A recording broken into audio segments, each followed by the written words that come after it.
COVID-19 infections are increasing. Taverns have been identified as hotspots in spreading the disease. This follows an incident where several school pupils tested positive after partying at the Tin Roof Bar.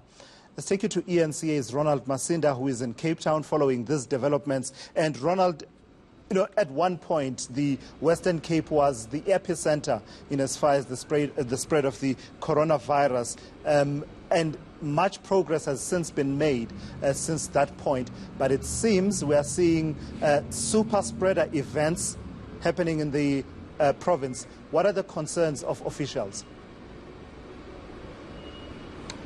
Yes, indeed, Tulas. Well, earlier on, we actually spoke to the Western Cape Liquor Traders Association, who said that, the concerns around the industry itself go beyond COVID-19. There have been several other concerns before we started living with this pandemic.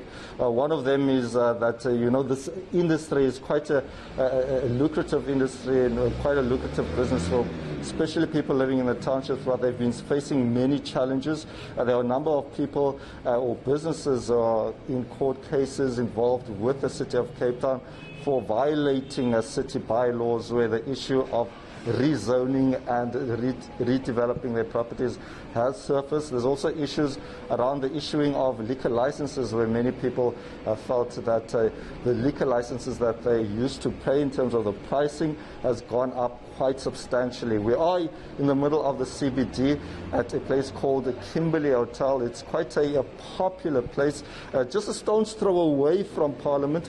So one can imagine that perhaps one or two members of Parliament could be coming down here to unwind during level 1 of the lockdown. I am joined by the owner of the establishment, Mr. Dean Herbert, to shed more light into some of the issues pertaining to level 1 of the lockdown. Dean, thank you so much for your time.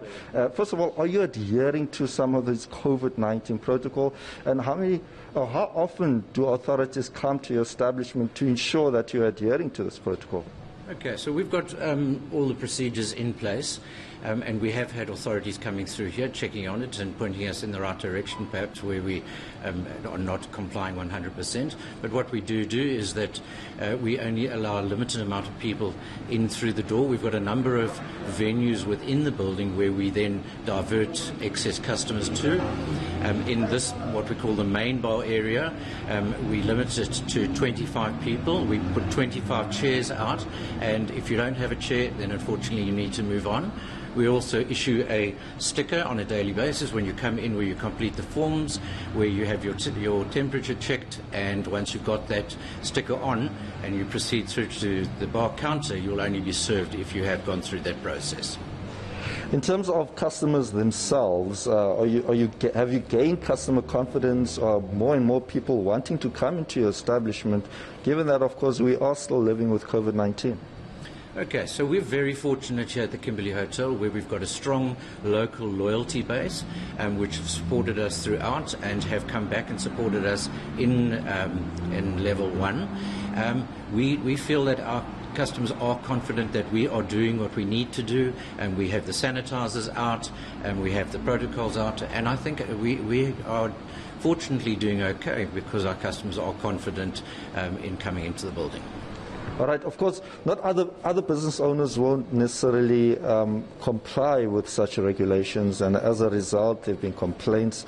There's about 44 licenses that have been suspended by the authorities, and also there have been a number of cases, like my colleague Tulasizwe Similani just mentioned, that there's the area like the Tin Roof, for example. There were a number of cases.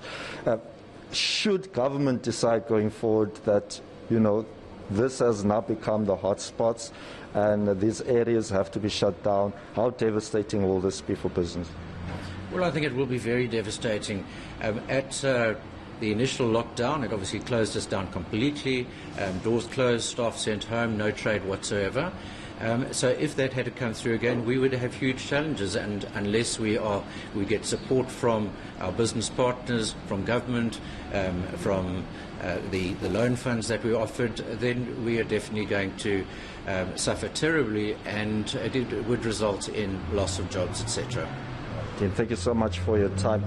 Well, to us also, some of the conversations that we had with the liquor industry was the competition that has risen from huge retail outlets such as Pick n Pay, Quick Spa, ShopRite, outlets that are allowed to sell liquor.